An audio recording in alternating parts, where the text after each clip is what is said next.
on Ebola, right? That's what you just said. Right, right. Definitely. But public health Absolutely. is in purview in the states as the nation anticipates more Ebola cases. Some experts say the way the United States handles public health is not up to the challenge. What do you think about that? I kind of have to tend to agree with that, man.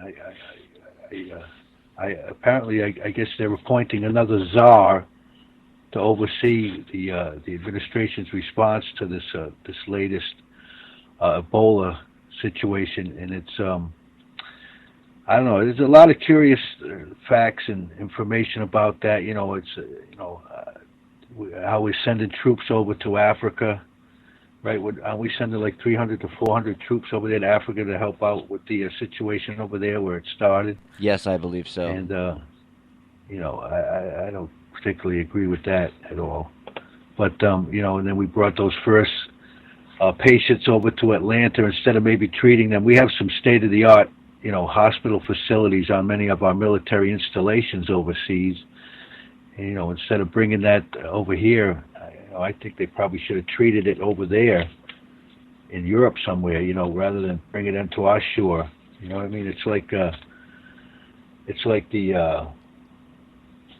the British with the rabies. They don't want that on their island, so that they don't allow any creatures in there. I don't know. I'm trying to get my head together around this thing. It's kind of a scary thing, though. It really is, man. I guess from what I've been reading and trying to pull myself up to date on what this Ebola virus is all about, and it's some scary stuff, man. Well, Really scary and stuff. you know how the internet releases them murmurs, them whispers, the rumors and stuff that come across the internet lines. You know what I'm talking about, right?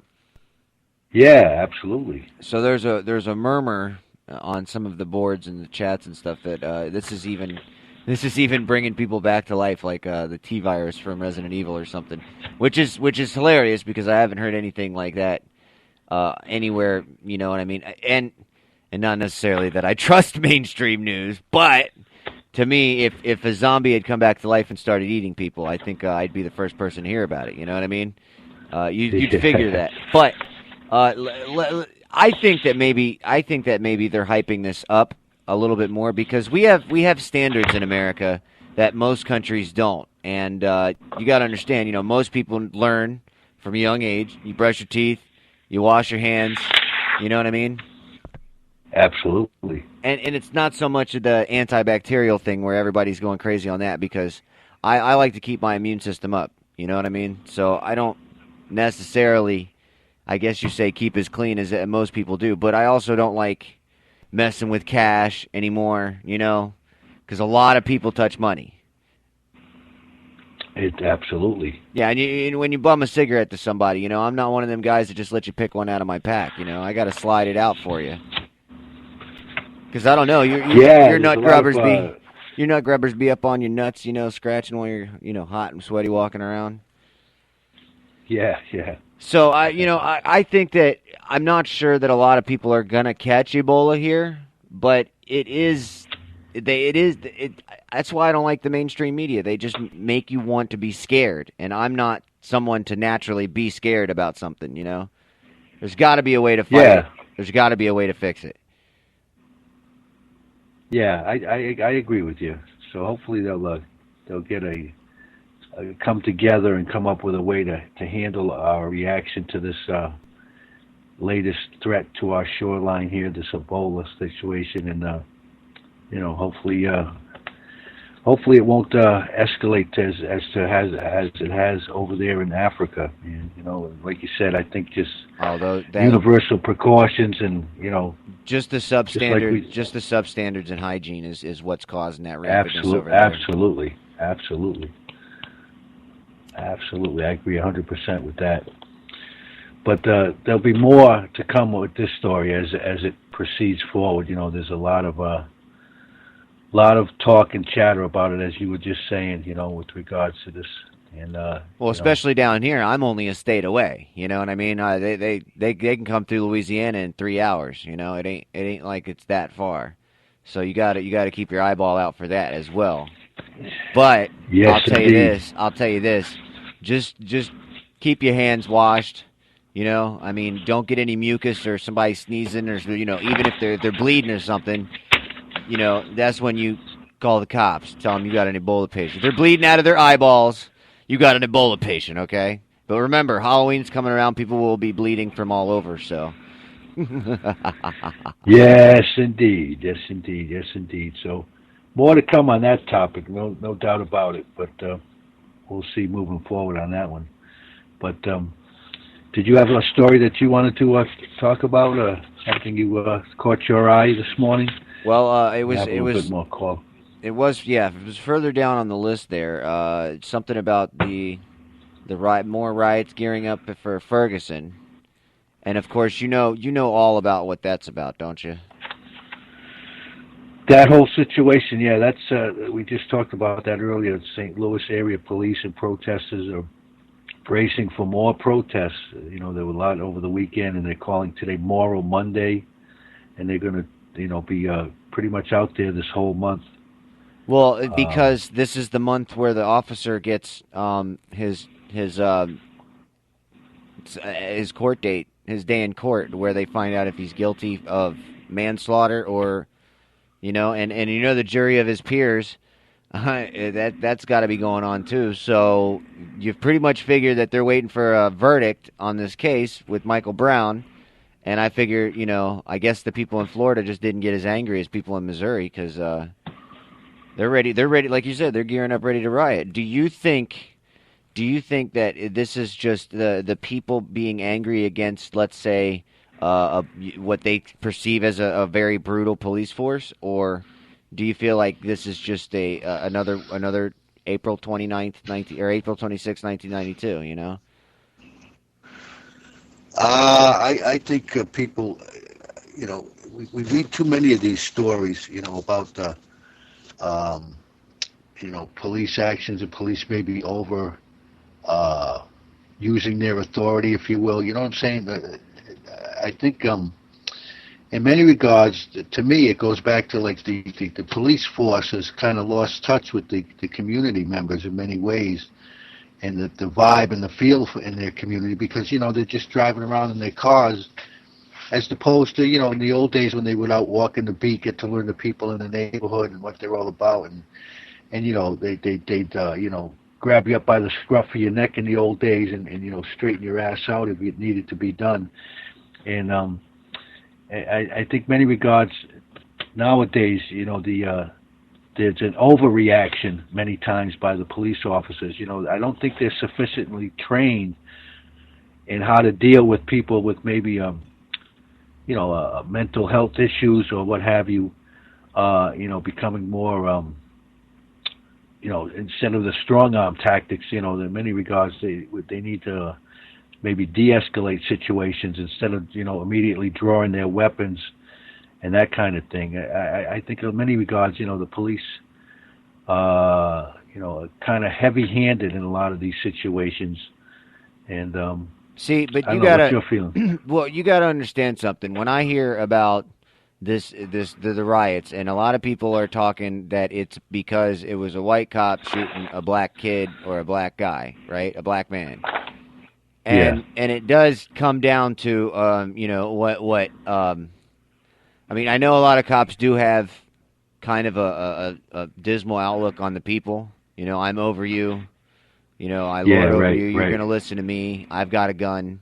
They got a fearful attitude towards you at all times, and they're gonna look out for their best interest because they've got the backup of their department behind them or the state.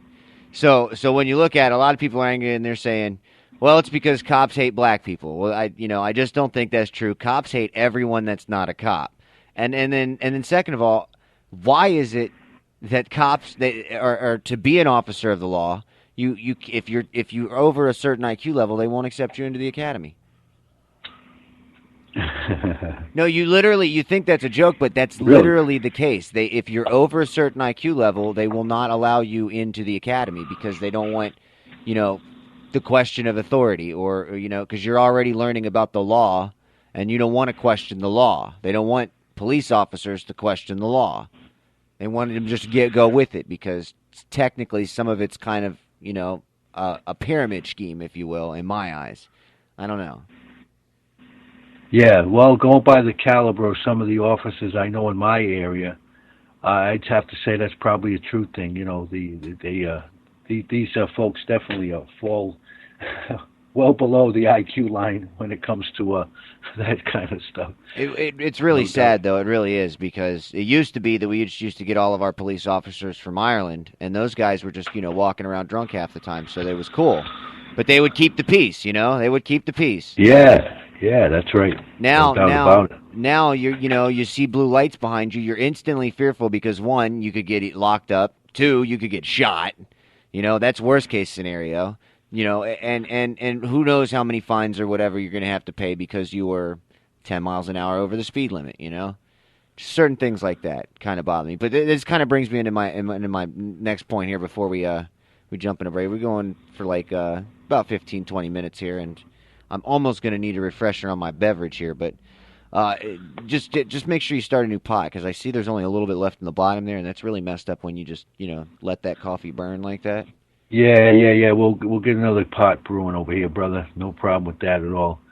But so there was a lot of protests, and they're bracing for more protests coming up this whole month, I guess. Do you feel like this is a reflection on Ferguson's community? Well, to me, in many regards, I think the police department should be more of a reflection of the community it serves. In other words, there was a lot of talk about, there's too many white officers and so forth and so on in this local police department. That was the first thing that the TV brought up to everybody's attention. Right. But I think in many regards that is part of the problem. There's a disconnection between the officers, like we were just saying, and the community they serve. And many times, in the old days, you used to have to live in the community you worked in if you were a public servant, whether a fire department or police department. You had to live in the local community where you worked and served. And they got rid of that, and I think many regards, it might have been wrong-headed. I think, people were more in tune with things when they lived in the community they served. What do you think about that? Well, remember those days? Yeah. See, like growing up where I did, there was too many people in Northern Virginia to have cops just live in one quantified county or area for all of And don't get me wrong, the trouble that I got into where I was growing up at, I did know the same cops because they were always on the beat every night in my local area. Then it got bigger and bigger and bigger because I was in Northern Virginia within 45 minutes of D.C. So, once it started growing, that's when you stopped seeing the same officers, and then people actually stopped caring about you. You know what I mean? Like you could get an officer that'll pull up behind your car because you pulled it off on a dirt road or something, to get a little who's your daddy from the ball and chain, the old lady. And, you've seen that officer 4 times. He caught you drinking one night, let you go. Took your booze, let you go, Caught you smoking the dope one night, took your dope, let you go. Doesn't give you a ticket, gives you a stern warning, Don't let this happen again. Catches you screwing your girlfriend. Next thing you know, the area's gotten too big. The cops are moving in from, they're moving officers in from other areas. Cop pulls you over. Cop finds out that you're screwing on the side of the road. You're going to jail for indecent exposure, buddy. And that's $1,000 right there. Bing. So you got to feel like if people stopped caring, then the only community really you have is what's left? Facebook? I hate Facebook, Yeah, that's messed up. So it really comes down to what you were saying just a second ago. Yeah, when the cops are not living in the community that they serve in, then they're really not serving or protecting. They're bullying, really, and trying to create revenue for the state. Yeah, that's it, man. You're right about that. Instead of concentrating and focusing on things they need to, many times, in many regards, they're just hassling, average folks like you and me just trying to go to work, what have you. And, I don't know, man. I